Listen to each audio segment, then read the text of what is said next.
Colocar agora um trecho e eu vou comentando, claro, vocês vão escutar o presidente Andrés Ueda. Ele começa falando, o presidente Andrés Ueda, sobre Fabián Bustos. Depois ele fala sobre Zanocelo, depois ele é questionado sobre contratações. Vocês vão ouvir agora o presidente Andrés Ueda ontem, em trechos que já estão circulando na internet, na reunião do Conselho Deliberativo do Santos. Depois de muito tempo, o presidente falou com o Conselho Deliberativo. E o Varanda traz aqui para vocês as palavras de presidente Andrés Ueda sobre alguns temas que ele foi questionado em 15 perguntas que foram feitas por conselheiros ao presidente Andrés Ueda ontem na reunião, que aprovou com 89% de aprovação as contas de 2022. Vamos ouvir o presidente Andrés Ueda, o famoso Ruedão da Massa. Porque o Fábio falou, tá? O contrato dele não prevê multa de rescisão. Ele sobre Fabián Bustos. Entrou na FIFA pedindo rescisão. Nessa primeira instância, a FIFA não pede provas, simplesmente aceita ou não, aceitou, tá? Agora, na segunda fase, o Santos entra com as provas, leva os contratos, homologação feita na Justiça do Trabalho, e quanto a isso, a gente está completamente tranquilo, tá? Quer dizer, não tem... completamente tranquilo, 7 milhões de reais. Você nunca sabe, tá? Mas toda a quitação dele foi homologada, tá? Retirou o fundo de garantia, assinou toda a quitação, e o contrato é sem multa, tanto para ele como para o Santos. Tá aí, portanto, uma pausa para um comentário. Ele fala que o Santos perdeu na primeira instância na FIFA, cita que nessa primeira instância a FIFA não pede documentos, não pede provas, mas ele está 100% confiante, diz estar tranquilo que o Santos fez tudo dentro daquilo que rege ali, né, a questão trabalhista na saída de Bustos, e confirma que não existia multa rescisória no contrato de Fabián Bustos. O Santos perdeu 7 milhões de reais na primeira instância e, claro, terá aí pelo menos mais uma instância e também a última, né, que é a terceira, para tentar se defender na FIFA. Vamos continuar ouvindo Andrés Ueda. Tudo bem, Pierre? Tá. Vamos lá. O Ricardo, eu respeito aí a sua posição de descontentamento aí com a gestão, tá? Mas eu separei um pouquinho as coisas. Muitas vezes o pessoal é um pouco enérgico demais na régua, tá? Na régua que coloca. Eu sempre considero que a gente está há 2 anos... Atenção a essa frase. Muitas vezes o torcedor ou a gente, como diz o presidente Andrés Ueda, é muito enérgico na régua que coloca. Ou seja, será que ele enxerga o Santos como eu enxergo, como vocês enxergam? Ueda, enérgico, 38 anos depois, eliminado da Copa Libertadores da América. Primeiro clube venezuelano a eliminar um clube brasileiro foi o Táchira em cima do Santos. 3 vezes caímos na primeira fase do Campeonato Paulista. 2 anos seguidos brigando para não cair no Campeonato Brasileiro. Mais de 33 contratações desastrosas. Isso quer dizer que somos enérgicos? Continue, Rueda. 3 meses, estamos começando o 4º mês aqui, na gestão. Uma situação que era terra arrasada, tá? Que a gente não tinha absolutamente nada, como cansamos de falar. A gente tinha problemas financeiros, éticos, morais, processo nenhum. Não existia... Atenção a essa frase. O Santos não tinha processo nenhum. Pegamos terra arrasada. Agora, eu pergunto ao torcedor que tenha um pouquinho de conhecimento sobre o Santos. Vocês acham mesmo que um time que não tem processo nenhum seria vice-campeão da Copa Libertadores da América, vice-campeão brasileiro? E que ganhou títulos e títulos de 2000 para cá?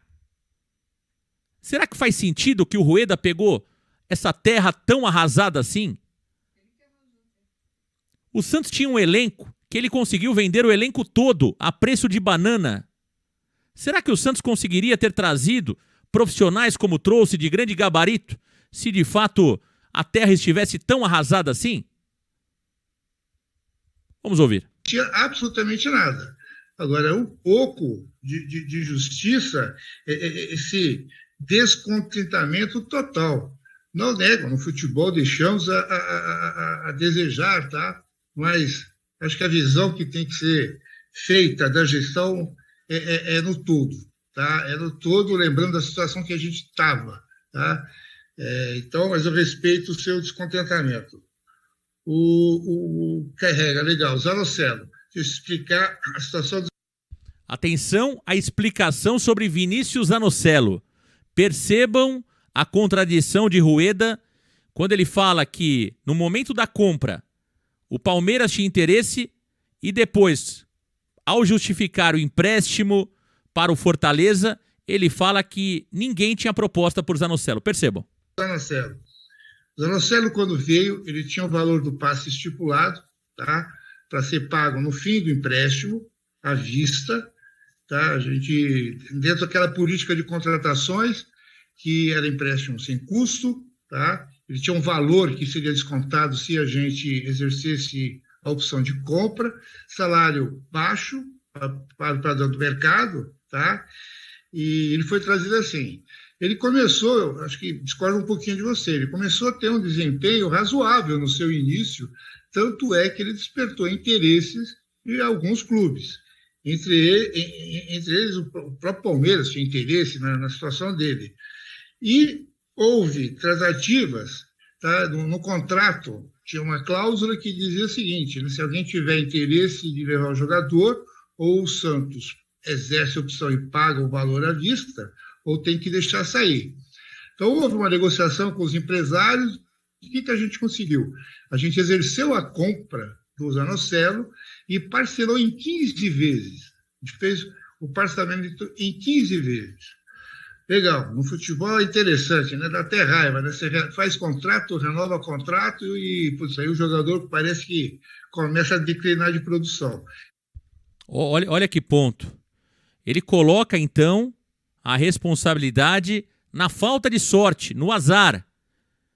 Ele diz o seguinte aí, para quem é bom entendedor, fica claro, que faltou sorte. O Zanocelo vinha bem, na opinião do Rueda. Só que a partir do momento que ele comprou, o Zanocelo caiu. Que coisa, hein, Rueda? Prossiga, por favor. Ele teve um declínio de produção, foi colocado no banco em alguns jogos, depois teve lesão, e o contrato que a gente fez quando da sua contratação era muito benéfico quanto a salários do jogador. Tinha um salário relativamente, repito, baixo. Maravilha. O jogador, no momento que deixou de ser titular e com salário baixo, 2 meses após o contrato dele ser assinado, não tenho cabeça para jogar porque eu ganho mal, porque estou na reserva, ou seja, começou a trazer problema. Tá? É mentira, a gente não recebeu proposta nenhuma de venda, tá? Nem do Vasco, existiram consultas, tá? Não propostas formais. Tá? Atenção a esse ponto. Atenção a esse ponto. Não recebemos nenhuma proposta formal pelo Zanocelo. Agora, no momento de comprar o jogador para a Ferroviária e pagar 11 milhões de reais para um jogador que ali já se mostrava um jogador razoável, que não deveria ter sido comprado, aí ele considerou as especulações do Palmeiras. Aí ele considerou. E no momento de emprestar o jogador, aí ele fala que não tem nada. Volto a dizer, tem alguém contando alguma história errada aí. Propostas que a gente teve de nenhum time, nem daqui nem de fora, tá? Então, entre deixar o jogador descontente, a comissão técnica não contando com ele chegou a externar a sua não vontade de jogar a Copa do Brasil, chegou a falar isso com o técnico também se sentiu desconfortável e passou a não contar com o jogador. Então, ele foi emprestado, e com uma cláusula que, existindo propostas, tá, na janela, o Fortaleza é obrigado a liberar o jogador ou cobrir a proposta. É mais ou menos isso, Carrega. Não sei se foi explicado. Então, pode questionar. Seu microfone está mudo, Carrega.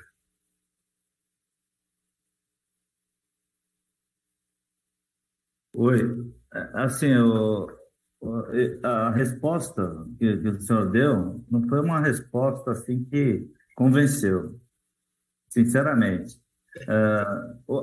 Se o senhor fizesse uma enquete com a torcida do Santos, o senhor vê, com a torcida, com associados, 99,9% ia querer o Zanocelo longe do Santos, longe.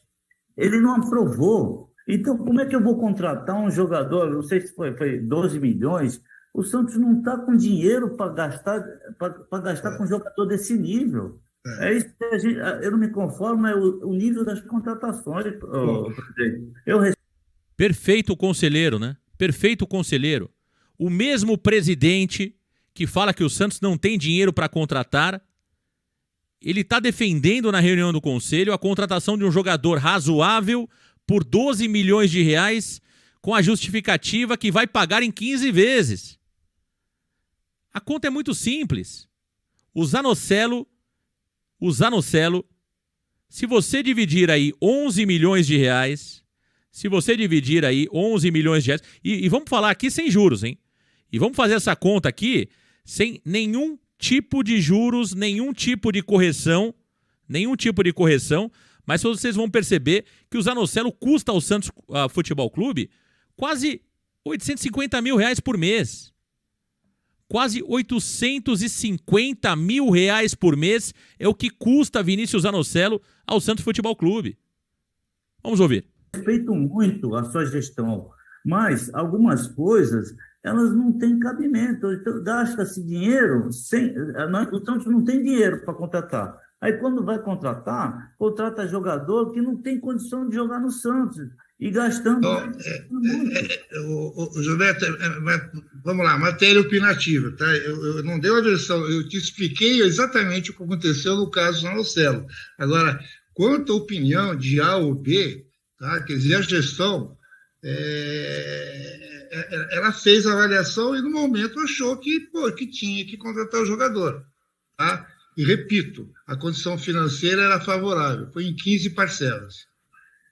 Tá? Mas tudo bem. O Carlos Riqueirão, o negócio da Liga. Vamos lá. Presidente, só uma... Tá aí, portanto, só fazer uma correção, né? Quando a gente coloca aqui 11 milhões dividido por 15, dá um pouco menos, né? Dá um pouco menos, falando sem correção, dá 733 mil reais. Porém, o Zanocelo tem um salário de cerca de 100 mil reais, né? Então, enquanto ele esteve no Santos, depois que o Santos comprou o Zanocelo, ele custou ao clube cerca de 850 mil reais. Né? Cerca de 850 mil reais, agora com o empréstimo, o Fortaleza pagando 100% do salário dele, né? Ele está custando, o Zanocelo custa ao Santos mês a mês 730 mil reais para jogar no Fortaleza. E o presidente acha que está tudo bem. Está tudo certo, está tudo caminhando. Ele vai para uma reunião, para uma entrevista, na Folha de São Paulo, fala que o Santos tem 900 mil reais na conta, mas esquece de dizer que ele está pagando 730 mil reais para o Zanocelo jogar no Fortaleza. Tá certo? Essa é a conta. Essa conta aí ele não faz. Essa conta ele não mostra nessa entrevista. Vamos ouvir. Observação. Eu não quis cortar a palavra do conselheiro Gilberto Carrega. Para não ter réplica.